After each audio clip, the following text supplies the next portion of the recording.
Good morning dear students. This video is for class 10th, subject science, chapter number 10, light, reflection and diffraction, and this is our lecture number 7.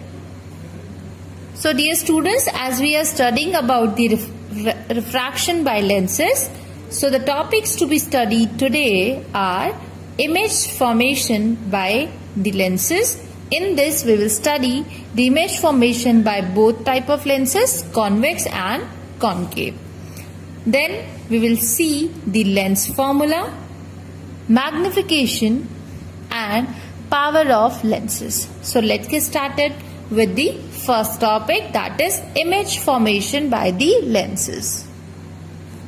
So dear students, the first topic is image formation by lenses.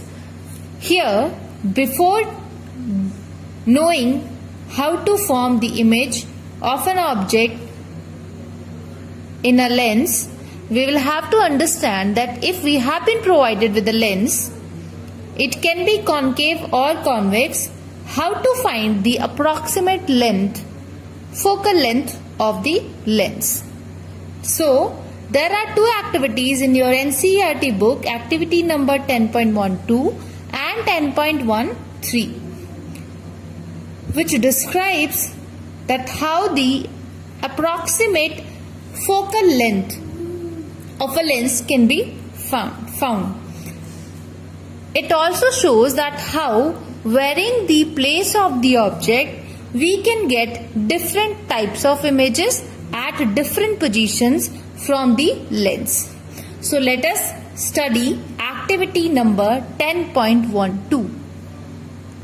So dear students, as you can see here that in activity 10.12 it has been told that we have to take a convex lens and we have to find the approximate focal length in a way described in activity 10.11. Now what was that way explained in activity number 10.11? That was, in that activity we were told that we have a mirror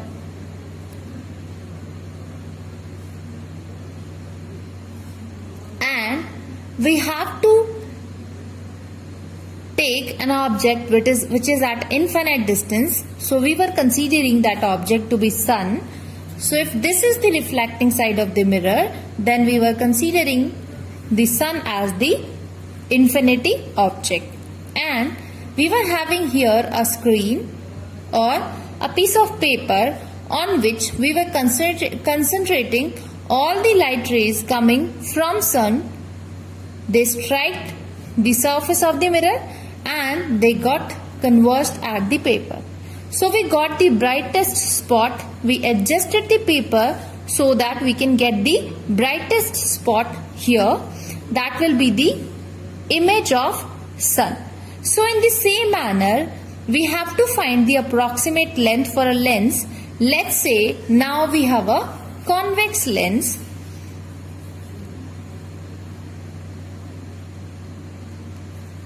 And we will have an object at this side. Let's say this is a tree.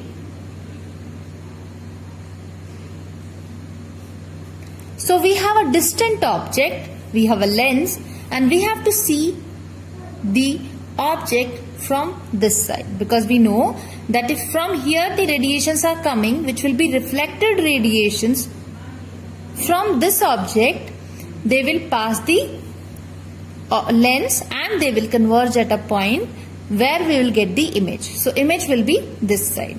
So we have to obtain a brightest image of this tree while seeing this lens.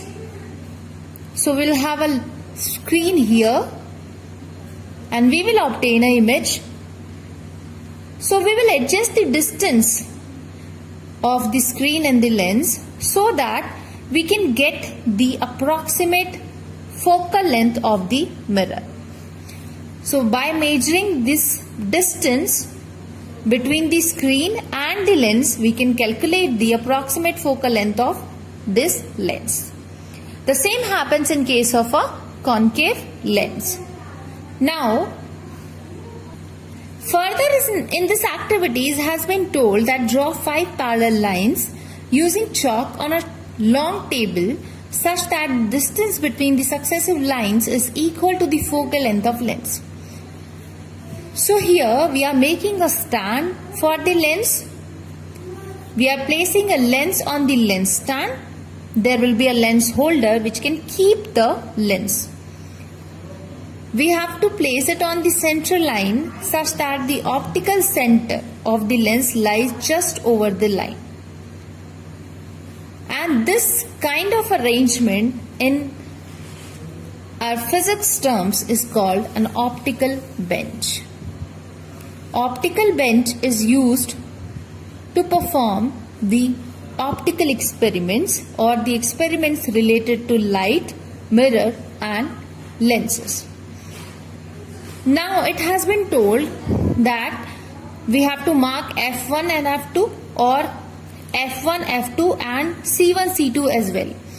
Then further we have to place the object at different places as we have done earlier in the case of mirrors, and we have to obtain the image for that. After drawing the image of that object, we'll draw the characteristics of the image. So now this activity says that at various positions of the object we'll get the position of image, size. So for different positions of object we'll have the different images or different positions of images, and the images will have different characteristics. So now let us have the image formation by convex lens first. So if we study the image formation by convex lens and the object is placed at infinity, this is the first case that we are taking. So here in front of you I have a convex lens. F1 and F2 are the two focus points. C1 and C2 the center of curvature of the spheres from which the portion of the lens has been taken. Or you can also write it as 2F1 or 2F2. This is our optical center. So when the object is at infinite distance, the radiations or the light rays will be coming parallel to the lens. As we have already studied the rules to obtain the image by lenses, then we know that when the radiations, light rays are coming parallel to the principal axis, then after passing through the lens they converge at the focus. So when they will pass through the focus, they will converge at the center. So here the image will be formed. So if the object is very big, then the image is formed very small. So now let us write the characteristics of the image formed. So image is formed at F2, highly diminished or point size,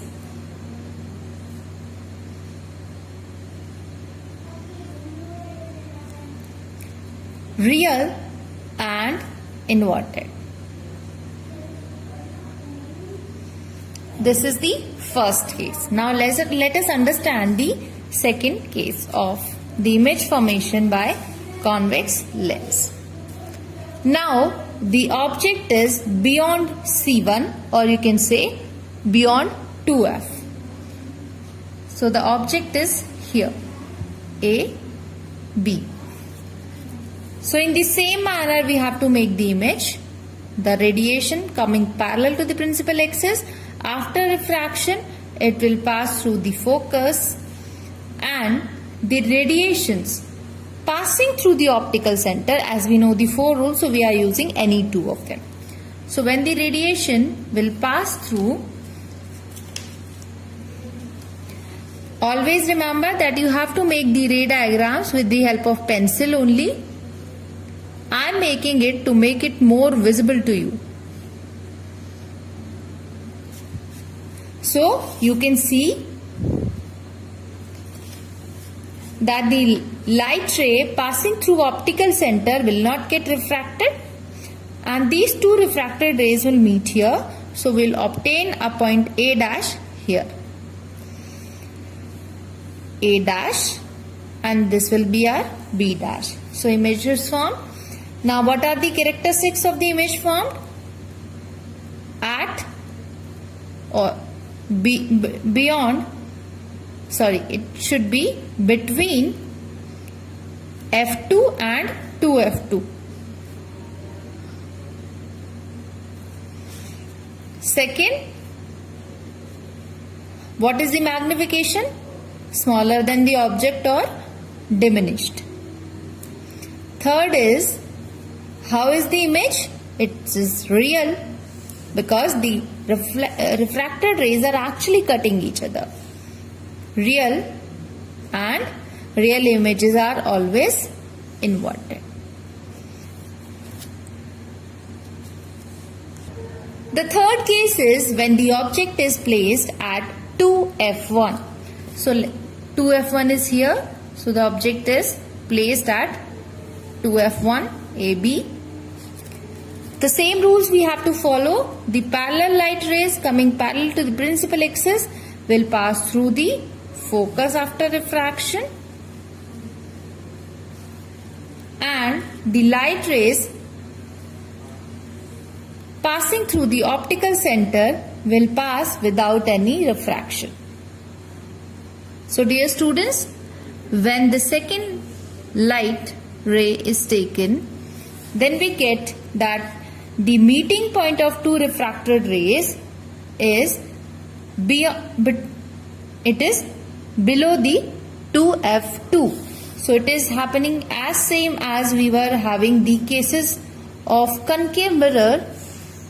Let us write the characteristics of the image formed at 2F2, same size and real and inverted.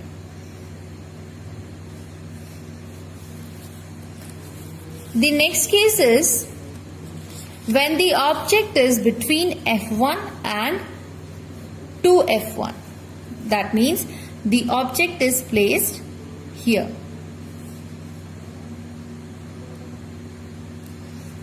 This is our object AB. So the same rules to be followed. Parallel light passing through the focus after passing through the lens, and the light ray which will pass through the optical center, and the second radiation light ray will pass through the optical center, and it will cut the first reflected ray at a point beyond 2F. It would be easy to remember the different cases because these cases are as similar as the concave mirrors. So here we have A dash and B dash. Now, as you can see, this is just opposite to the second case, that when we are having the object beyond 2F1, then the image was forming between F2 and 2F2. But the opposite is happening in the fourth case. Now, the characteristics of the image formed are, it is beyond 2F2, real, inverted, and magnified or larger than the object, as you can see here. Okay? The next case is when the object is at F1. So the object is now more closer to the lens, AB. The first ray after refraction. Dear students, just note down one thing, that I am showing you the radiation coming like this, that it will pass through the focus directly.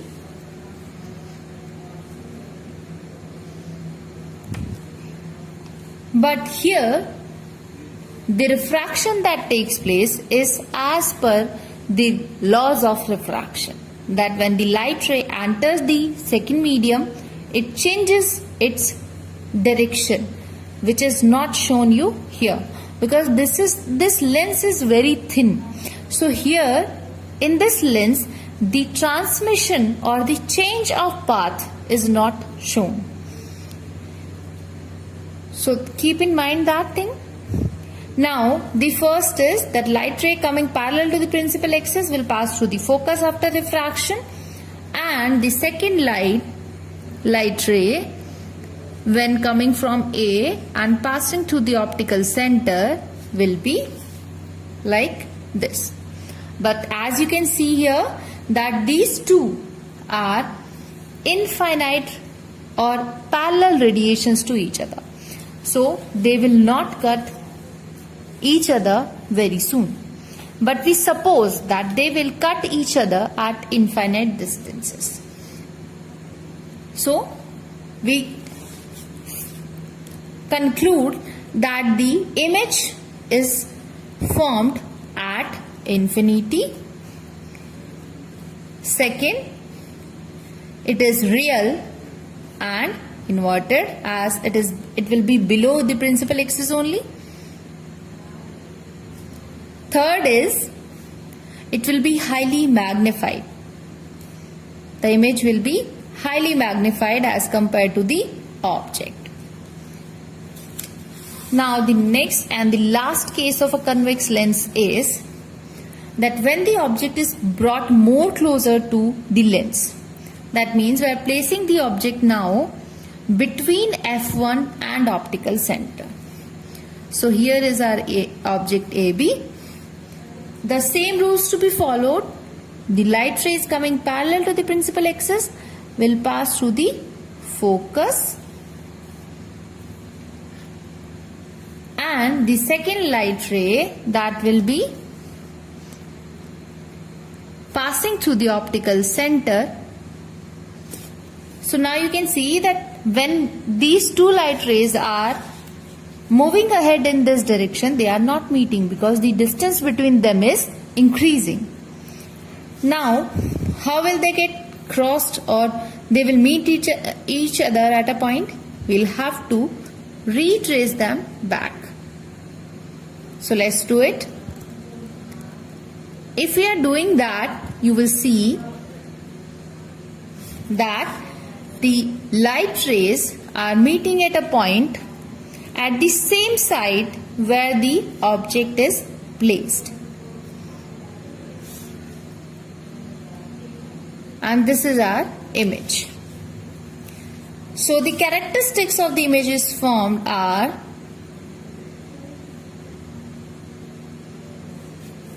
that it is formed at the same side, and where it will be formed between F1 and 2F1, but it will be at the same side as that of the object. So it will be beyond F1,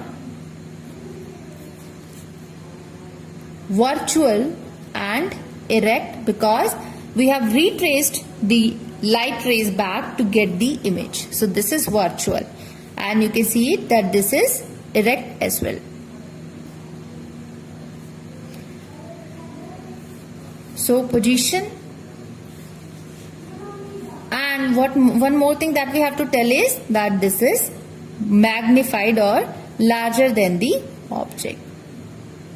So now after doing all these 6 cases, we got to know that convex lenses are able to form varieties of images. They can form the images smaller than the object, bigger than the object, highly diminished, or highly enlarged.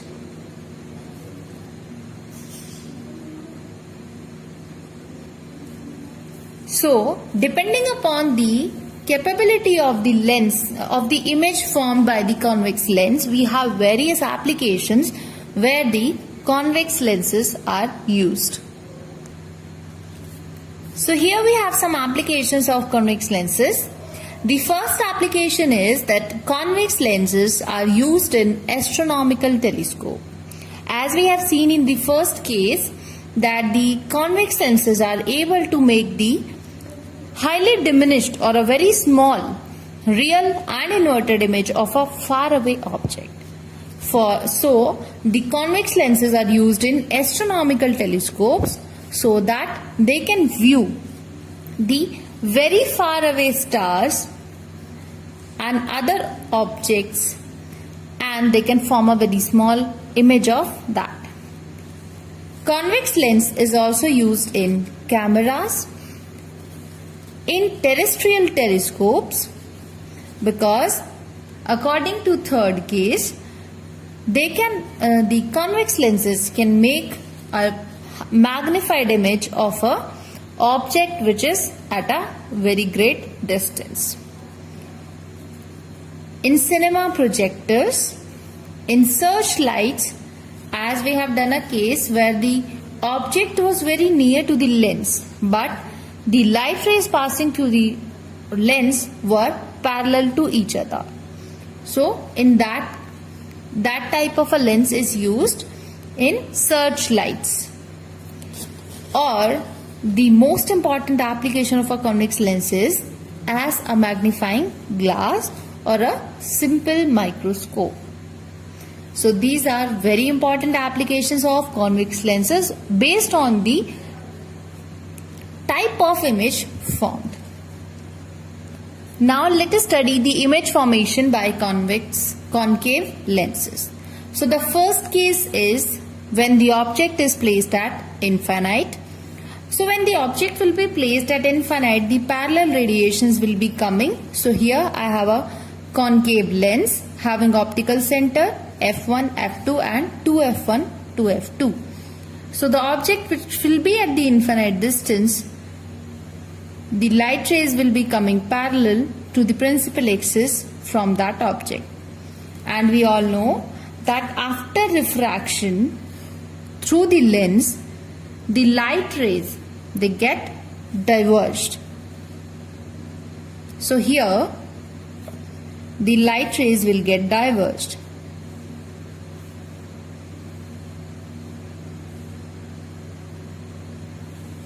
Like this.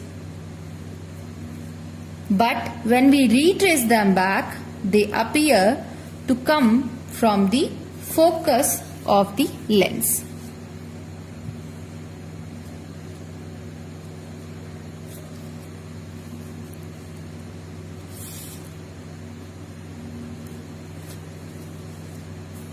Okay, so here a virtual image which is highly diminished will be formed at focus or f1, highly diminished or point size image will be formed,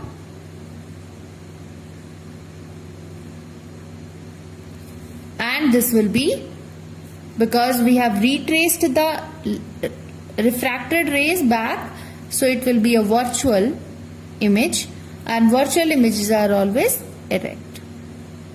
So these will be the characteristics of the image formed. Now the second case is that when the object is placed between infinite distance and optical center O. Wherever the object is placed in between the infinite and optical center, then let's say we have the object here. Then what kind of image will be formed? The parallel radiation coming parallel to the principal axis will appear to come from the principal focus. So this way the radiation will get diverged. I made the light retraced back is with the dotted lines, and this is a solid line. The second rule is that the light rays passing through the optical center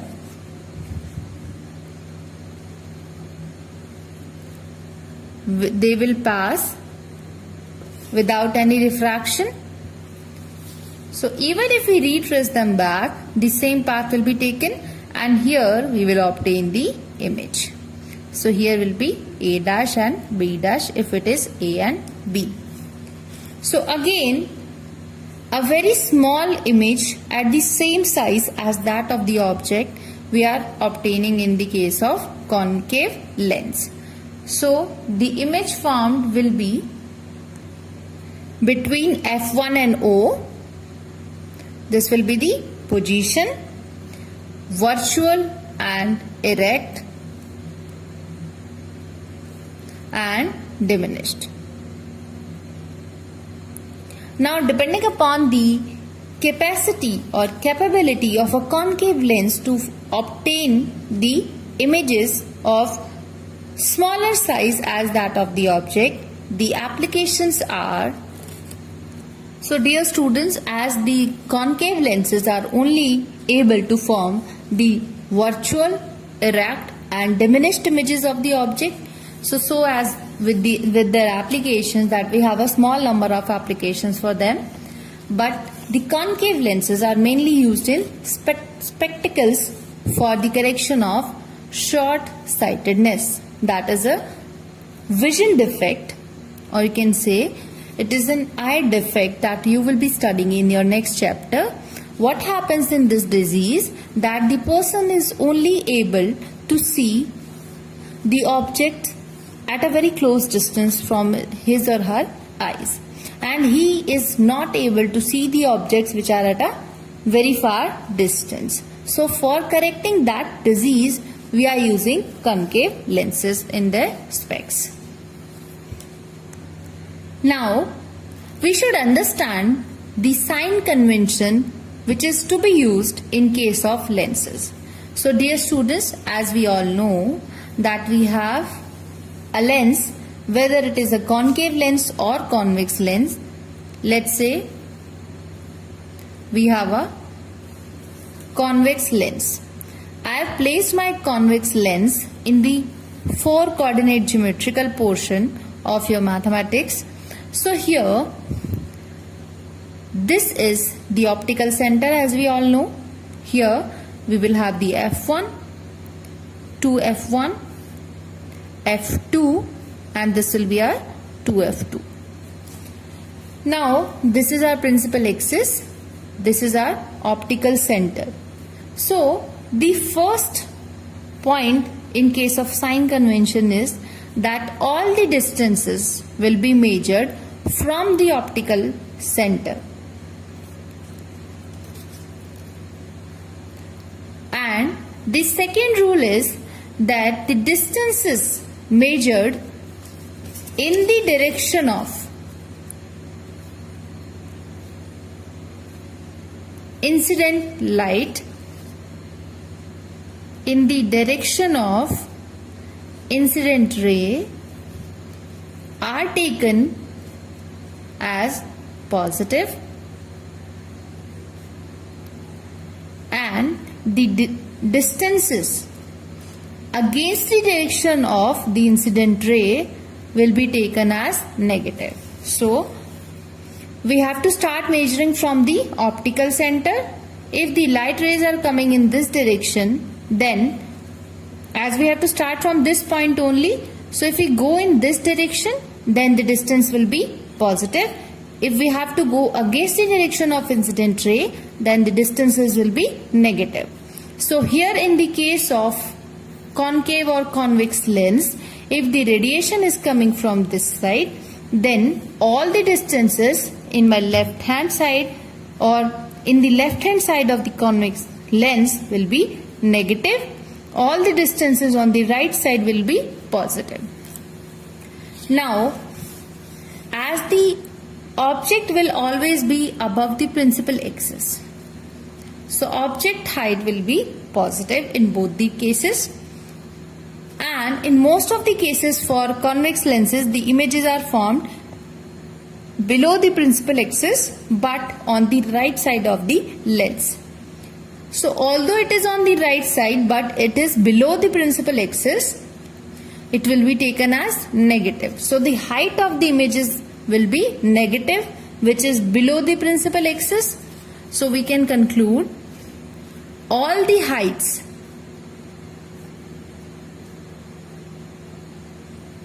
above the principal axis are positive and all the heights below the principal axis are negative.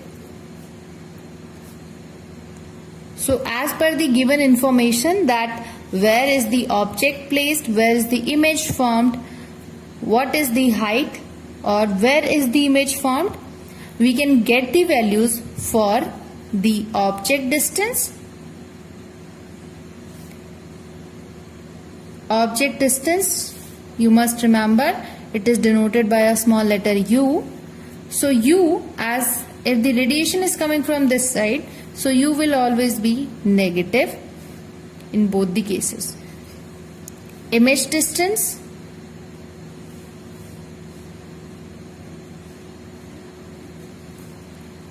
so for all the real and inverted images, we will have the V as positive, and for all the virtual images, we will have V as negative. Then we have the heights of object and image. So height of object is h. H will be positive if it is above the principal axis. H dash will be positive if it is above the principal axis, and it will be negative if it is below the principal axis.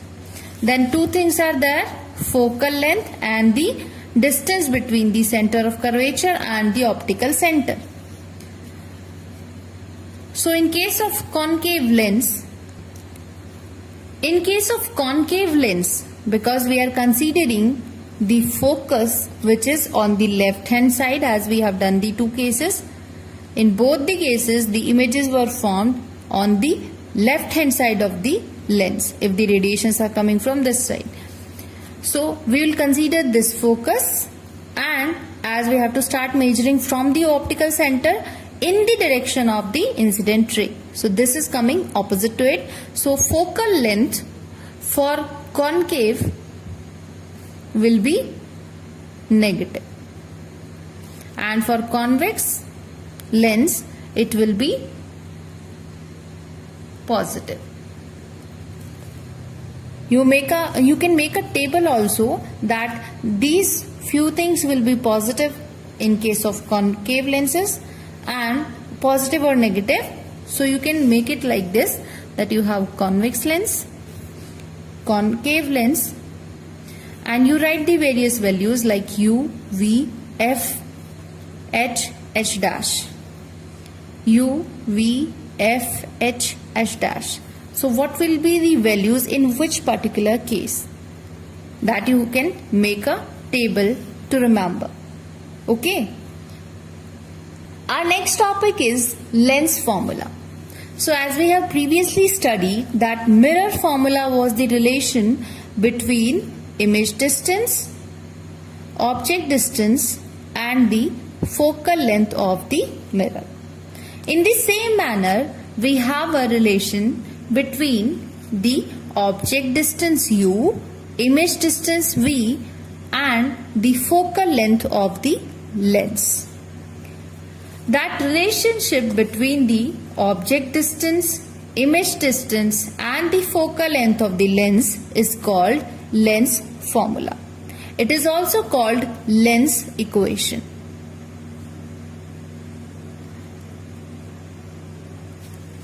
And it is given by 1 upon v minus 1 upon u is equal to 1 upon f. Here, this is the formula, and when you are putting this formula in some numerical problem, then you will have to apply the sign convention also. For example, if you have been given u and f, that means image object distance and the focal length of the lens is given to you. Then you have to apply the sign convention of both these values. But the unknown parameter, let's say it is v in this case, no sign convention will be used here, and it will be obtained even only after solution of the equation. So this is our lens formula. And what is our mirror formula? It is 1 by V plus 1 by U is equal to 1 upon F. So always remember, here we have a plus sign between 1 upon V. Image distance is first. In case of plus sign, you can take either of the one first, but 1 upon V minus 1 upon U is equal to 1 upon F. You can also write it as 2 by R or 2 by radius of curvature. Here, in case of lenses, this can be C1 or it can also be 2F1 or 2F2 because it is same as that of the R. Our next topic is magnification. So as we have previously studied this in the case of mirrors, the same is here, that the ratio of size of or height of the image, that is H dash, to the height of object, that is H dash, is known as the magnification produced by the lens.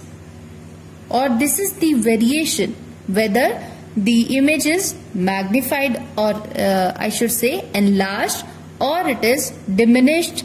So the capability of the lens to enlarge or decrease the size of the image is called magnification.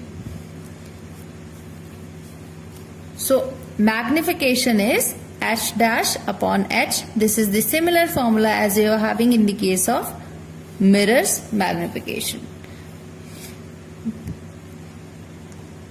And in the case of mirrors also, we have calculated the magnification in terms of image and object distances.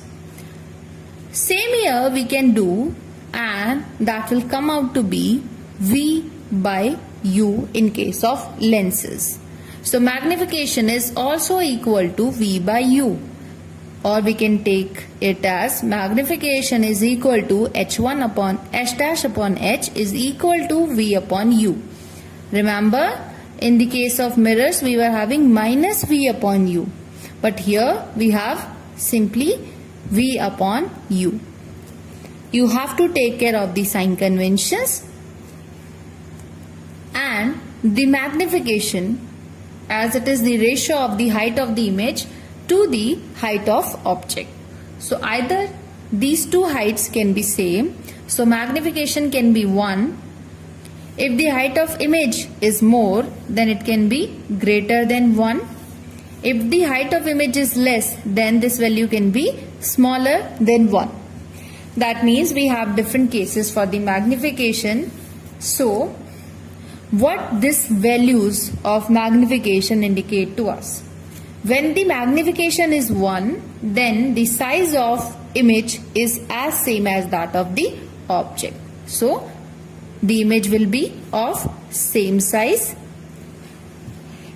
The second case, when the images are enlarged or have a great size or bigger size than the object. So when the magnification will be greater than 1, then the object size will be smaller, or you should say image will be enlarged. So the magnification, when it is less than 1, then the image will be diminished or smaller than the object. That means we have two kinds of magnification values, either positive, which are greater than 1 and 1, both, and negative. So what does greater than 1 or 1 value indicate about the type of image? This indicates that the images are virtual and erect. You can compare and find out from all the cases that we have studied that whenever we are getting a bigger size of the image, then the images are virtual and erect in most of the cases. And when the negative magnification is there, negative, that means the image size will be smaller. And when it happens, when the image is inverted and real. So the magnification sign, that means whether the magnification is positive or negative, that can also indicate the type of image formed. Our next and the last topic of this chapter is power of lens. As this word says, power, that means the ability to perform something. And in the case of lenses, the power is the ability to converge or diverge, because the two types of lenses are performing different works. So, the ability to converge or diverge the light rays is called the power of a lens. When all the light rays are coming from a wider range, after passing through a lens, they get converged to a particular point, then it is called the convergence of light. And which lens is doing that? Convex lens. All the light rays coming parallel to the principal axis will converge or meet at a point, focus, like this, and that is why this is called convergence of light. The opposite is done by the concave lens. The light rays are coming from a narrower range and getting diverged after passing through the convex lens. So this ability of the lens is called divergence. Now, how much or how closely the lens is converging or diverging the radiations, light rays passing through it. For example, a concave lens of focal length 12 centimeter. So here we have a concave lens of focal length 12 centimeter.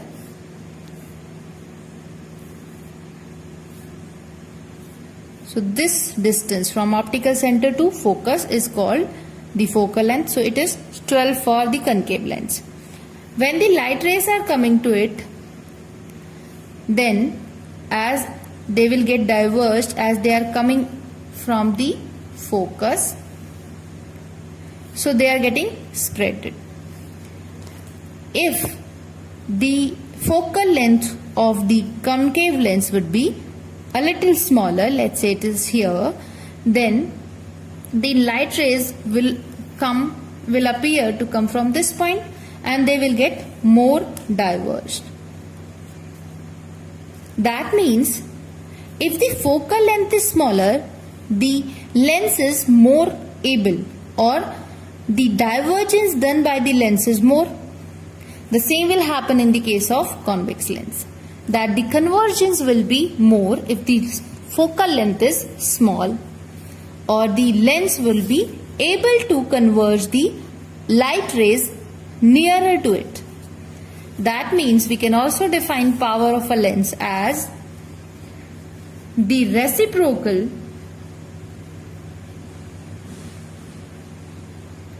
of its focal length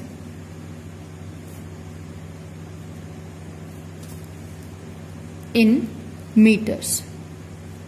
This is important, that the focal length in meters is called power. So power denoted by a capital letter P is given as with the help of formula 1 upon F in meters. And when the power is measured in this way, then the unit for the power to be used is D or diopter.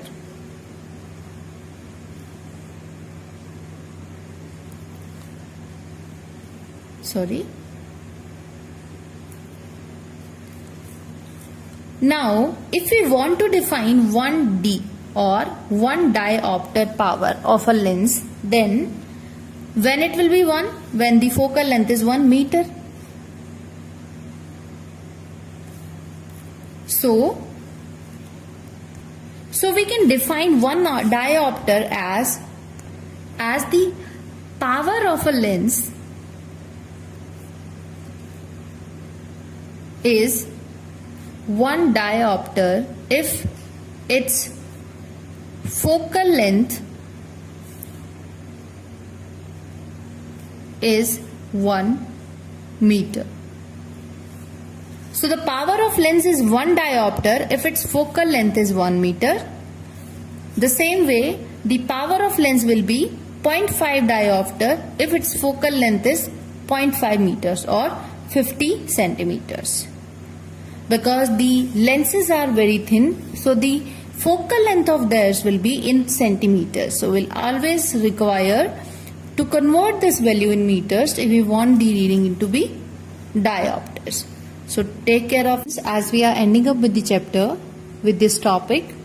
So as today's homework, you have 3 questions from your end text at page number 184. Question number 1, define 1 diopter of power of a lens. Question number 2, a convex lens forms a real and inverted image of a needle at a distance from 50 cm from it. Where is the needle placed in front of the convex lens if the image is equal to the size of object? Also find the power of the lens. Question number 3 is, find the power of a concave lens of focal length 2 meters. Along with the 3 in-text questions, you are also supposed to do question number 1 to 6 of NCERT exercise of the same chapter. So in this way, you have total 9 questions to do, and the answers or solutions of the previous lecture questions are provided in a different video along with the same video that you are watching now. So you can watch that video for the solutions. I'll see you in the summary lecture of the chapter. Till then, take care and goodbye.